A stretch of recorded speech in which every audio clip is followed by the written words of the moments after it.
Hello, જય માતાજી, જય શ્રી કૃષ્ણ। આજની વાર્તા શરૂ કરે પહેલાં વિડીયો ગમે તો લાઇક અને શેર કરી દેજો। ચેનલ ઉપર જો તમે નવા હોય તો ચેનલને સબસ્ક્રાઈબ કરી દેજો। તો ચલો શરૂ કરીએ આજની વાર્તા, શમણાની કિંમત। વરસાદી વાતાવરણમાં રાત વધારે અંધારી લાગતી હતી। વીજળીના ઝબકારામાં પળવાર માટે સમગ્ર વિસ્તાર ઝળહળી ઉઠતો અને ફરી પાછો અંધકાર ઘેરાઈ જતો। તે વિચારતી હતી, વાતાવરણનો અંધકાર તો વાદળો વિખેરાઈ જતાં દૂર થઈ જશે, પણ મારા જીવનમાં છવાઈ ગયેલો અંધકાર તો જાણે હજી જીવન સાથે જોડાઈ ગયો છે।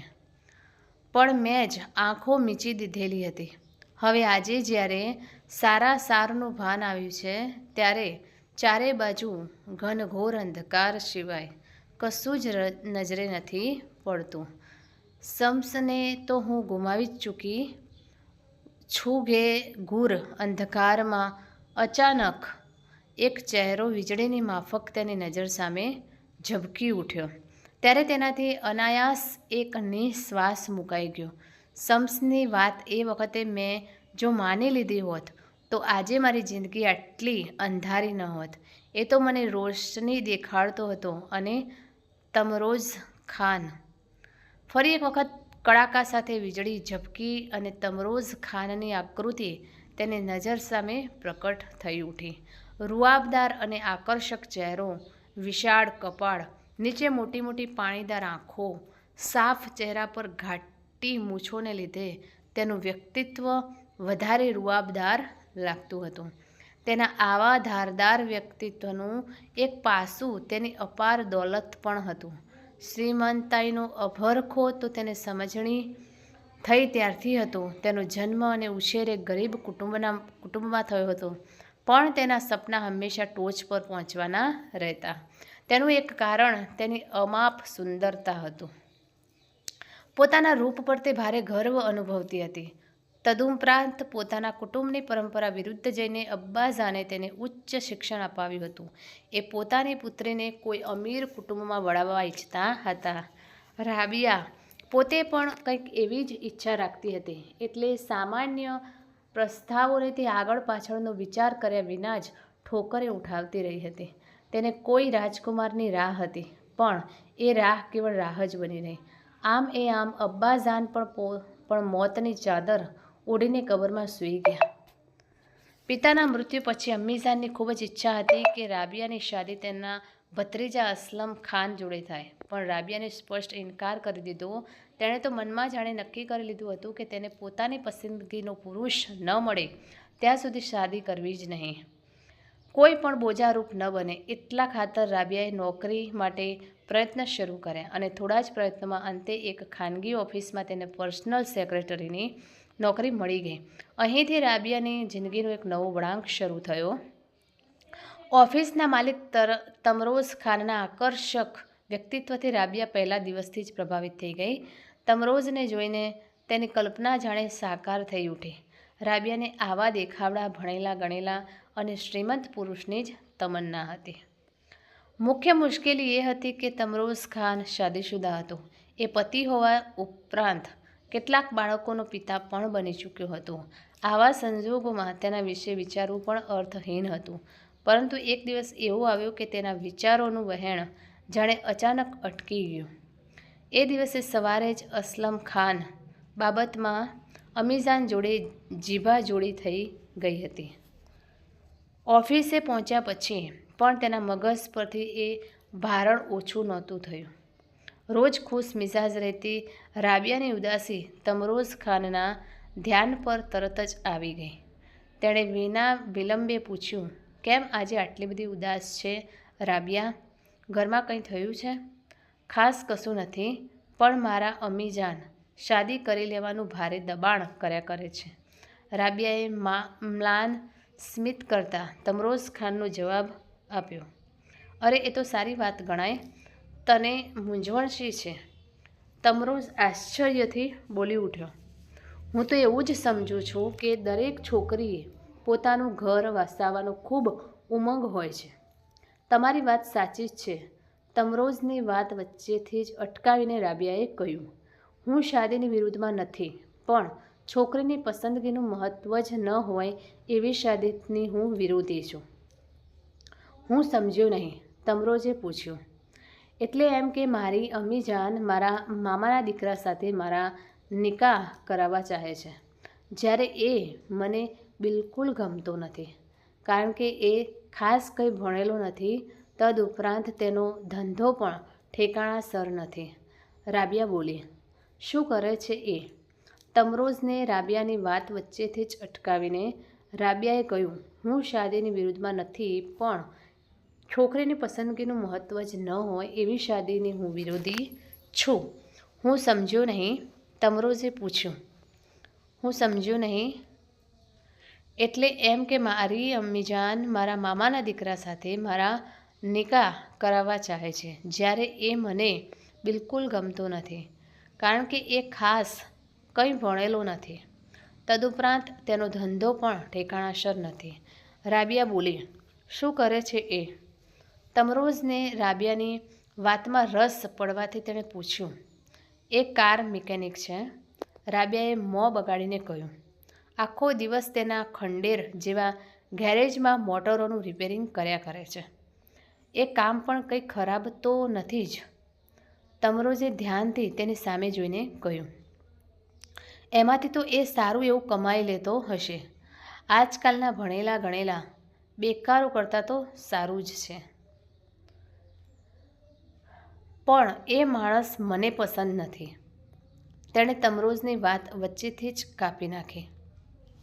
એના ન ગમવા પાછળ કોઈ ખાસ કારણ તો હશે જ ને. આ વખતે તમરોઝે તેની નજરમાં નજર પરોવીને પૂછ્યું. એ તો તમને કેમ કરીને સમજાવું? રાબિયા સહેજ મૂંઝાઈ જતા બોલી. એમ સમજો ને કે સહુના પોતપોતાની પસંદગીના અલગ માપદંડ હોય છે, અને મારી પસંદગીના માપદંડમાં એ માણસ પાર નથી ઉતરતો. આમ કહીને રાબિયા ચૂપ થઈ ગઈ. પણ મનોમત તમરોઝને કહી રહી હતી કે તમે જ મારા માપદંડ પ્રમાણે લાયક ઠર્યા છો. એની તમને ક્યાંથી ખબર હોય સર? આપણે ઘણા વહેલા મળવાની જરૂર હતી. થોડો સમય તમરોઝ ખાન કશુંક વિચારતો રહ્યો. પછી એક ઊંડો નિશ્વાસ નાખતા બોલ્યો. તમે સાચું કહો છો રાબિયા. દરેક માણસને પોતાની આગવી પસંદગી પ્રમાણે મળતું નથી. ઘણા સંજોગોમાં બીજાની પસંદગી પણ સ્વીકારવી પડતી હોય છે, અને હું પણ એમાંનો એક છું. એટલે? રાબિયાએ પહેલી વખત ચમકીને તમરોઝ સામે જોતા પૂછ્યું. એટલે એમ કે ક્યારેક મારા મનમાં પણ ઉમંગો અને રંગબેરંગી સપના હતા, પણ નાઝિયા સાથે શાદી કર્યા પછી એ બધું જ વિખેરાઈ ગયું. તમરોઝે એક નિશ્વાસ નાખીને આગળ કહ્યું. નાઝિયાને મારા મા બાપે પસંદ કરી હતી, એટલે અનિચ્છાએ પણ મારે એને સ્વીકારવી પડી. મારી બીવી ઓછું ભણેલી છે એટલું જ નહીં, પણ તેનામાં બીજા સાથે હળવા મળવાની તમીજ સુદ્ધા નથી. તેને મારી સાથે ક્યાંય લઈ જવી હોય ત્યારે મારે ખૂબ જ સાવધ રહેવું પડે છે. નાઝિયાના સ્વરૂપમાં મને એક જીવન સાથી તો મળી ગઈ, પણ દરેક રીતે મારો સાથ આપી શકે તેવી પત્ની નથી મળી શકી. તમરોઝના મોંએ આ વાત સાંભળીને રાબિયાને અચરજ થયું, પણ નાઝિયા બેગમને જોયા પછી તેને તમરોઝની વાતમાં તથ્ય લાગ્યું. નાઝિયા બેગમ ઓછું ભણેલી હોવા ઉપરાંત દેખાવમાં પણ સાવ સાધારણ હતી. બાકી રહેતી કસર તેના ભેદભર્યા બેડોળ શરીરથી પૂરી થઈ જતી હતી. કોઈ પણ દૃષ્ટિથી એ તમરોઝે જેવા દેખાવડા તંદુરસ્ત પુરુષની પત્ની નહોતી લાગતી. તેને જોયા પછી રાબિયાને તમરોઝ સાથે થયેલા અન્યાયની ખાતરી થઈ ગઈ, અને તેને તમરોઝ માટે દિલસોજી જન્મી. પરંતુ આ દિલસોજીએ પછીથી એક નવું જ રૂપ ધારણ કરી લીધું. ધીમે ધીમે તમરોઝની વાચાળતા વધવા લાગી હતી. અવારનવાર રાબિયા પાસે એ પોતાની બીબીની વાત શરૂ કરી બેસતો. રાબિયા જોતી કે વાત કરતાં કરતાં અચાનક તમરોઝ અટકી જતો અને કંઈક ખાસ વાત કહેવા ઈચ્છતો હોય તેવા ભાવ સાથે તેની સામે જોઈ રહેતો, પણ મનની વાતને શબ્દો દ્વારા રજૂ નહોતો કરી શકતો. જો કે તમરોઝના દિલમાં શું હશે તેનો અણસાર તો રાબિયાને આવી જ ગયો હતો, કેમ કે તેની આંખોમાં એ જે કંઈ જોતી હતી એના પરથી અનુમાન કરવું જરા પણ મુશ્કેલ નહોતું, કેમ કે તમરોઝ પણ રાબિયાને પસંદ કરતો હતો. એમ તો શમ્સ પણ તેને પસંદ કરતો હતો. તેમ છતાં રાબિયાએ તેને કદી મહત્ત્વ નહોતું આપ્યું, કેમ કે એ પણ તેના માપદંડમાં ઊણો ઉતરતો હતો. અસલમની સરખામણીએ શમ્સ વધુ ભણેલો અને દેખાવડો પણ હતો. એ પણ તમરોઝની ઓફિસમાં જ કામ કરતો હતો. તેનો પગાર કંઈ બહુ ઓછો નહોતો, તેમ બહુ વધારે પણ નહોતો. આમ છતાં રાબિયાના સપના સાકાર કરવાની તેની ત્રેવડ નહોતી. એ સપના તો તમરોઝ ખાન જેવો જ પૂરા કરી શકે તેમ હતો.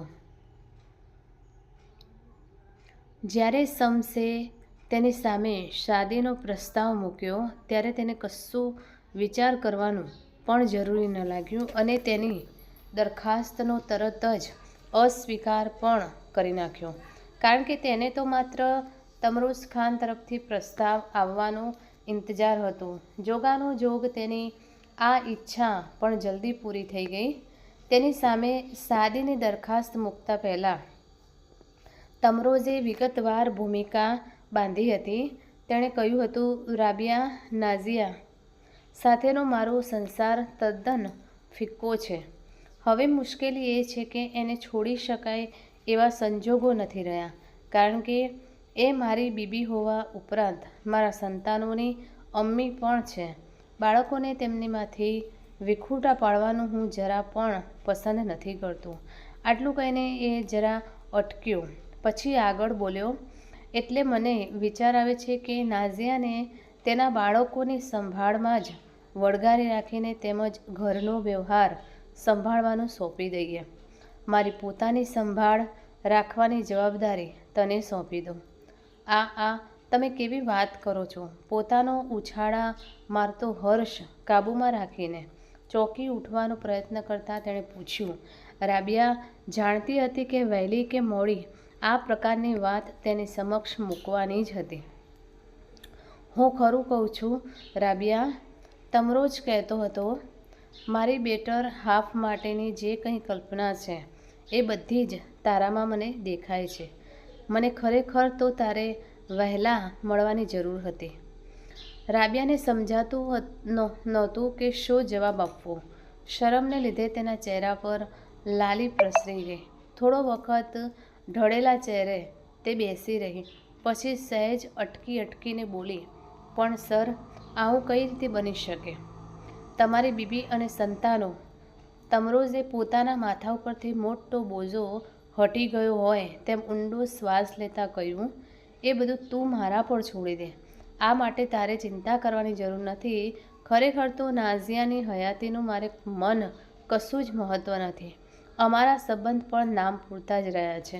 મોટા ભાગનો સમય એ પોતાના સંતાનોની આડ પંપાળમાં જ ગાળે છે, એટલે મારા માટે એક સાથીની ખાસ જરૂર છે. તમરોઝે સહેજ અટકી રાબિયાના ચહેરાના હાવભાવ વાંચતા ફરી આગળ ચલાવ્યું. એટલા માટે જો તું ઈચ્છે તો મારા જીવનનું એકલવાયાપણું દૂર કરી શકે છે.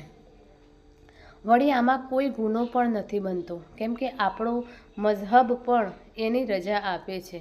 તમરોઝની આ દલીલનો રાબિયા પાસે કોઈ જવાબ નહોતો, એટલે એ ચૂપચાપ બેસી રહી. તમરોઝ આગળ બોલ્યો, તું બરાબર વિચાર કરી જો.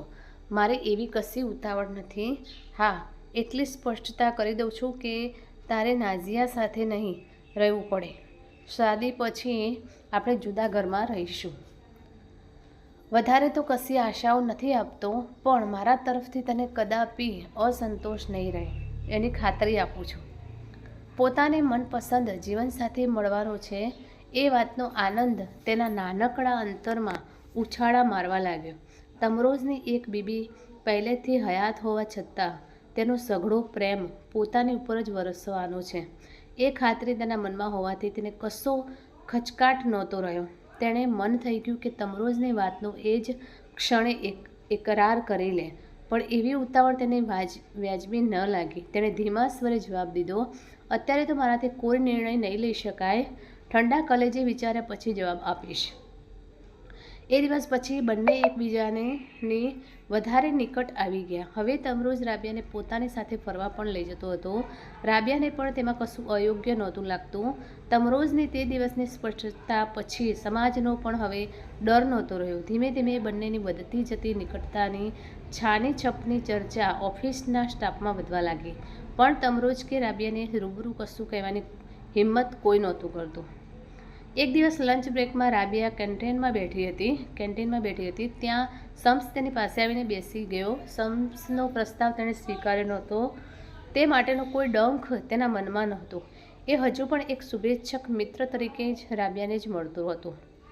મનોમન થોડા વિચાર કર્યા પછી ગંભીર સ્વરે શમ્સ બોલ્યો, રાબિયા, તે મને તારો લાયક નથી ગણ્યો, તેમ છતાં હું હજી પણ તને પસંદ કરું છું, અને એટલા માટે લોકો તારા વિશે જેમ તેમ બોલે એ હું જરાય સહી નથી શકતો.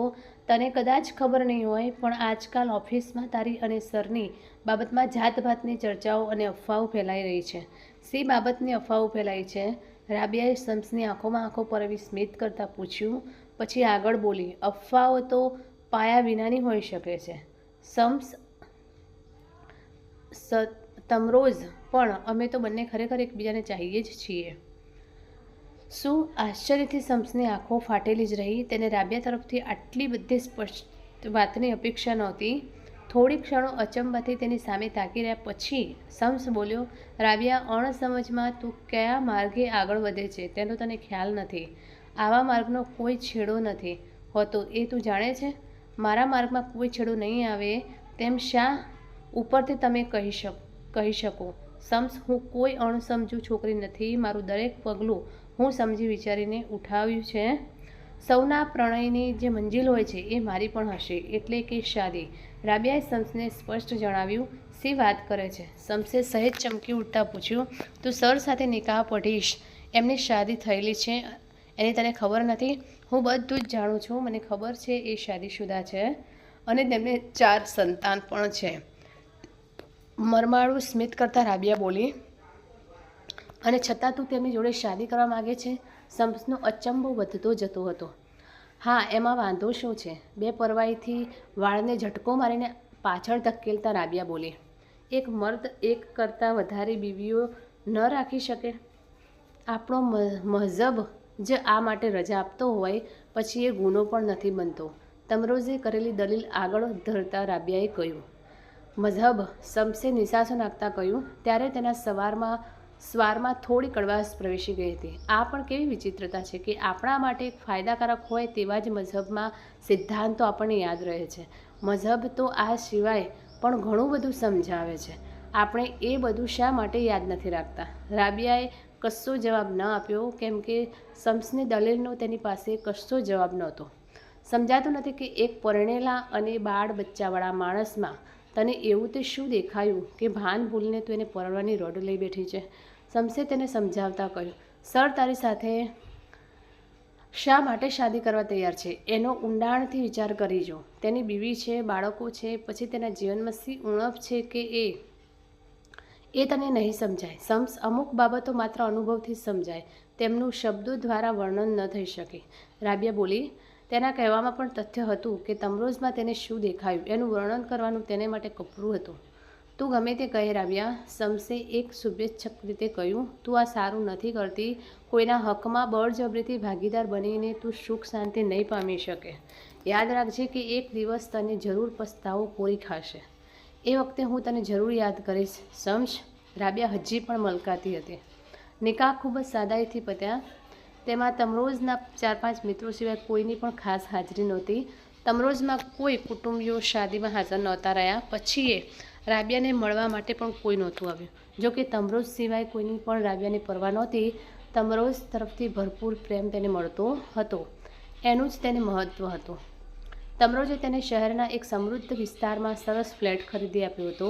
તેમાં તમામ પ્રકારની સગવડો હતી. શહેરના સમૃદ્ધ લોકો ત્યાં વસતા હોવાથી એ વિસ્તાર તદ્દન શાંત રહેતો હતો. આ ઉપરાંત પડોશીઓને પણ એકબીજા સાથે કશી લેવા દેવા પૃષ્ઠ 83નો સોસ ભાગ રહેતી નહીં. રાબિયા આખો દિવસ એકલી રહીને કંટાળી જતી, કેમ કે તેના શહેર તમરોઝનો મોટા ભાગનો સમય પોતાની ઓફિસમાં અથવા તો નાઝિયા અને તેના સંતાનો જોડે પસાર થતો. રાબિયા પાસે આવવા માટે તેને રાતના સમયે જ નવરાશ મળતી. સમયના સરકવા સાથે તેણે જ્યારે એક દિવસ તમરોઝને પોતે સગર્ભા હોવાની ખુશખબર સંભળાવી, ત્યારે આનંદિત થયાને બદલે તમરોઝ થોડો ચિંતામાં પડી ગયેલો લાગ્યો. રાબિયાને નવાઈ લાગી. તમરોઝ જોકે પરિસ્થિતિ સાંભળી લેવાના ઈરાદે બનાવટી સ્મિત કરીને બોલ્યો, ના રાબિયા, હજી તો આપણે જુવાનીનો ભરપૂર આનંદ માણ્યો જ નથી, ત્યાં આટલી જલ્દી મારે બાળક નથી જોઈતું. આ બાબતમાં નિરાંતે વિચારીશું, કેમ કે બાળકના જન્મ પછી તું એનામાં જ ખોવાઈ જઈશ અને તારા આ ખાવિંદને નાઝિયાની માફક ભૂલી જઈશ. પછી આંખોમાં તોફાની હાસ્ય સાથે રાબિયાની નજરમાં નજર પરોવતા તે બોલ્યો, હવે તું પણ નાઝિયાની જેમ મને અળગો કરી મૂકે એ મારાથી સહન નહીં થાય, એટલે હાલ પૂરતું તો આ જવાબદારીમાંથી છૂટી જા. પછીની વાત પછી જોઈ લઈશું. રાબિયાનું મન ન હોવા છતાંય તમરોઝ તેને ડૉક્ટર પાસે લઈ ગયો અને ગર્ભપાત કરાવી નાખ્યો. શરૂઆતમાં રાબિયાને સંતાન ગુમાવવાનું દુઃખ તો બહુ જ થયું, પણ તમરોઝની અનર્ગળ પ્રેમ વર્ષાને પરિણામે તે બહુ જ દુઃખી વિસરી ગઈ. સમયના વહેણ સાથે તમરોઝના પ્રેમની ઉષ્મા ઓછી થવા લાગી. હવે એનો વધારે સમય તેની પ્રથમ પત્ની અને સંતાનો જોડે પસાર થતો હતો, એટલે તેની મુલાકાત પણ ઓછી થઈ ગઈ હતી. હવે તો એ જ્યારે પોતાની બિઝનેસ ટૂર પર જતો ત્યારે જ તેનો સહચાર માણવા મળતો હતો, કેમ કે બિઝનેસ ટૂર પર જતી વખતે તમરોઝ રાબિયાને અચૂક પોતાની સાથે લઈ જતો અને રાબિયાને આટલાથી જ સંતોષ માનવો પડતો. તમરોઝે શરૂઆતથી જ પોતાના સગા સંબંધીઓને રાબિયાથી દૂર રાખ્યા હતા. એટલું જ નહીં, પણ કોઈની સાથે સંપર્ક રાખવાની એ ચોખ્ખી મનાઈ કરી દીધી હતી. વધારામાં તેણે પોતે પણ હમણાંથી આવવાનું ઓછું કરી નાખ્યું હતું, એટલે રાબિયા એકલી પડી ગઈ હતી. આ એકલતા દરમિયાન તેનું મન સંતાન મેળવવા માટે તરફડવા લાગ્યું હતું. તેને થયું કે જો નાઝિયા બેગમની માફક પોતાને પણ 3-4 બાળકો હોત તો એકલતામાં ઘણો સહારો મળતો હોત.